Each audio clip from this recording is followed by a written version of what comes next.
man mën naa am conseil bi wala conseil bi yaa ngi wax waxu organigramme soxna si kan mooy directeur de cabinet du président de la République man xaw ma ko wante lu ma leen mën a wax mooy lu loi bi wax loi nee na kenn mënul nekk directeur de cabinet du président de la République te amoo benn diplôme universitaire fa laa yem ci wax ci kon loolu loi bi wax loolu la loi bi wax waaw man suma directeur de cabinet mi ngi nii titulaire de plusieurs masters, ancien directeur de l'hôpital régional de Saint-Louis, ancien directeur de l'hôpital Abass Ndao, ancien directeur de l'hôpital Albert Royer, titulaire de diplôme universitaire. waaw ñu ngi wax ci wàllu capitaine Touré d'abord capitaine Touré d'abord tey dañ koy jaajëfee da ngeen tàccul ma capitaine Touré.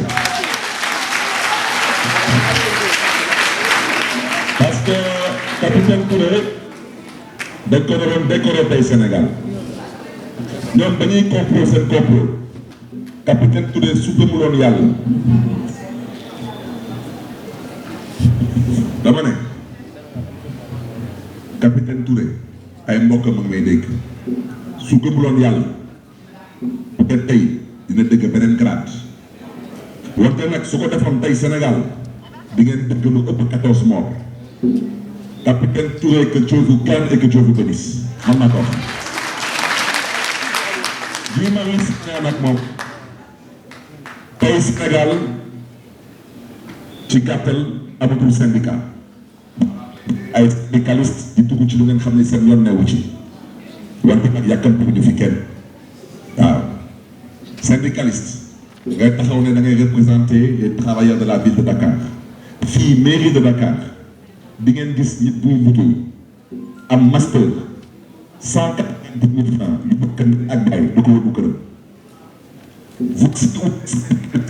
pour le nom et le compte des travailleurs de la ville de Dakar doivent parler te bàyyi di dugg ci lu ngeen xam ne seen yoon newu ci waaw man bokkuma man dama ne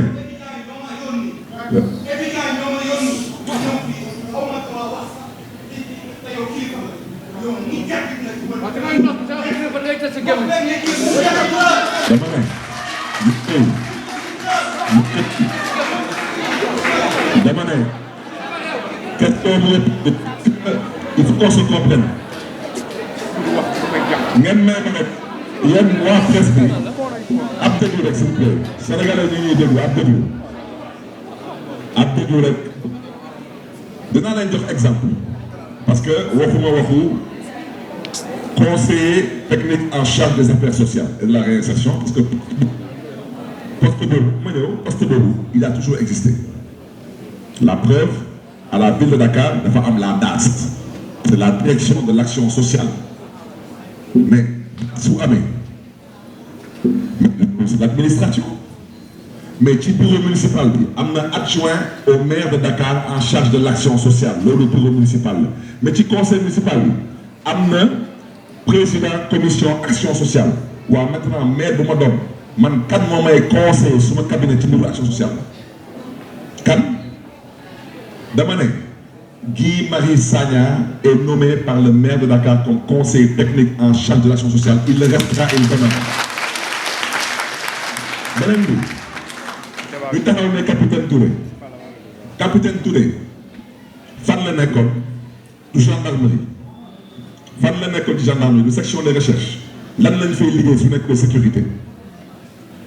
amoon na benn jigéen bu fi nekkoon décision moo nekk nii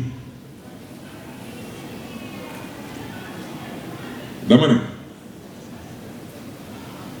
signé par madame la maire Soham El Wardini excusez-moi par monsieur Khalifa Sall maa ngi déglu parce que dañu taf tur yi pour nit ñi bañ a gis article 1er ñu ne diw boobu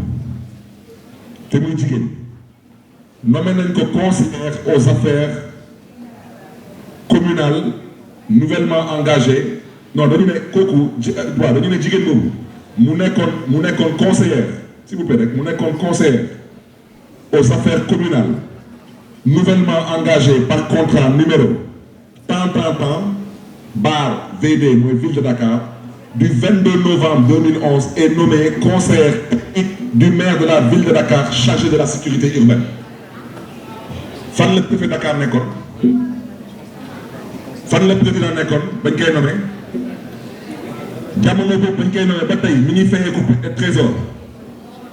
tey ngeen taxaw man ma jël beneen décision su ma décision maa ngi koy jël moom soxna si ba nga Khalifa Sall di dugal ci cabinet bi c'était le 6 décembre 2013 dañu ne article 1er moom jigéen boobu conseillère aux affaires communales nouvellement engagée par contrat numéro tant bar ville de Dakar du 22 novembre 2011 est nommée conseillère technique du maire de la ville de Dakar chargé de la sécurité urbaine mi ngi ni man ma ñëw yoon may ma sañ-sañ ma bees xalaat suma cabinet man ma jël décision du 21 avril 2022 ma ne contrat boobu dañ koy arrêté mooy jigéen boobu ma ne contrat boobu dama ko remplacer par capitaine Touré waaw loolu damay laajte rek kana ci mën dara ñu ne ma dafa am benn waaye bu taxaw fu leen nekk xamaay waxoo Gadiaga maa ngi koy xaar fii laa koy xaar dama ne ces gens sont membres du cabinet et ils resteront membres du cabinet dama ne ku mu neex jóg def lu la neex man su ma jógee li di suma warugar su leen neexee sax dites à qui de droit même de bloquer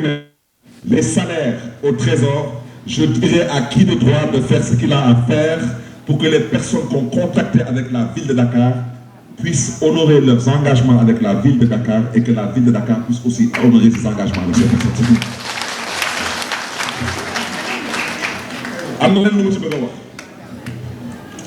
parce que nag lu ëpp tuuru dama ne lu ëpp tuuru te nag xeex su jotee ku xeexul doo gor doo doon gor dama ne capitaine Touré ngeen may ma nag dama ne capitaine Touré juddoo Sénégal yaroo Sénégal dëkk Sénégal ñu nekk ko moom du liggéey Sénégal fii dëppul kees jaayul suuf dafa katu kees xam nañ leen jaaykati suuf yi xam nañ leen sàccul sàcckat yi xam nañ leen nga taxaw ne que moom du fi liggéey Sénégal ndax la parce que da ngeen doon complot mu ne moom nangu dugal loxoom ci complot bi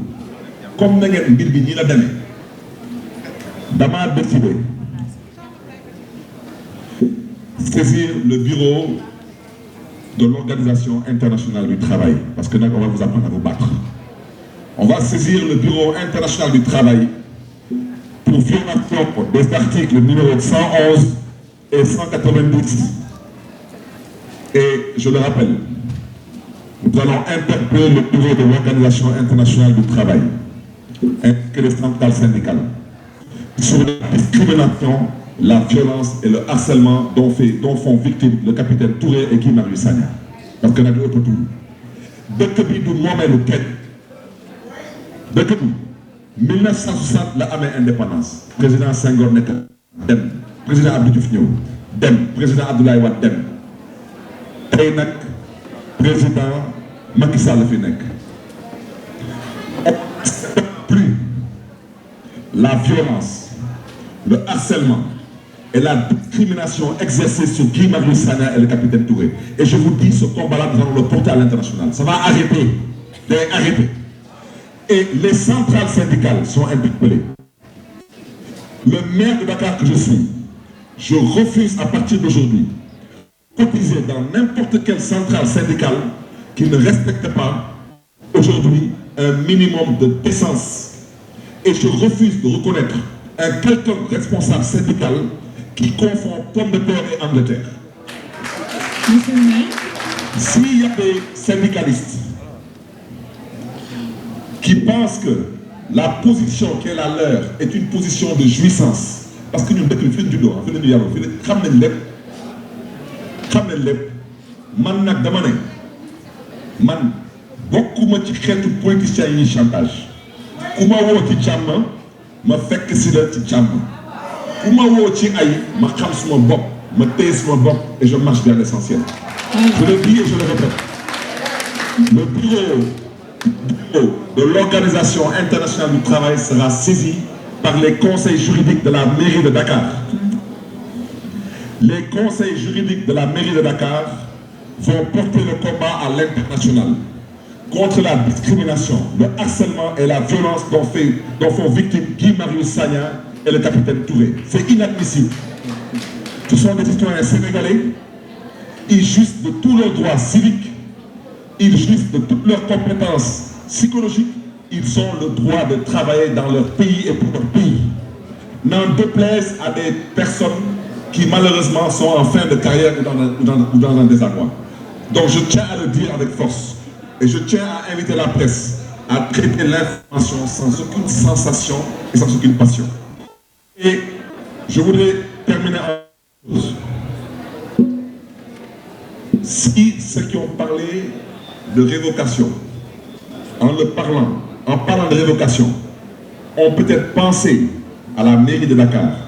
je les invite respectueusement à retirer leur propos. Pour la stabilité du pays et pour la stabilité de leur gouvernement. C'est ce que je peux dire. Merci beaucoup, monsieur le maire. Je pense qu'il a répondu à toutes les questions. Oui. Oui. Vous avez fait le tour, monsieur le maire. Je pense que c'est en général les sujets que vous voulez aborder.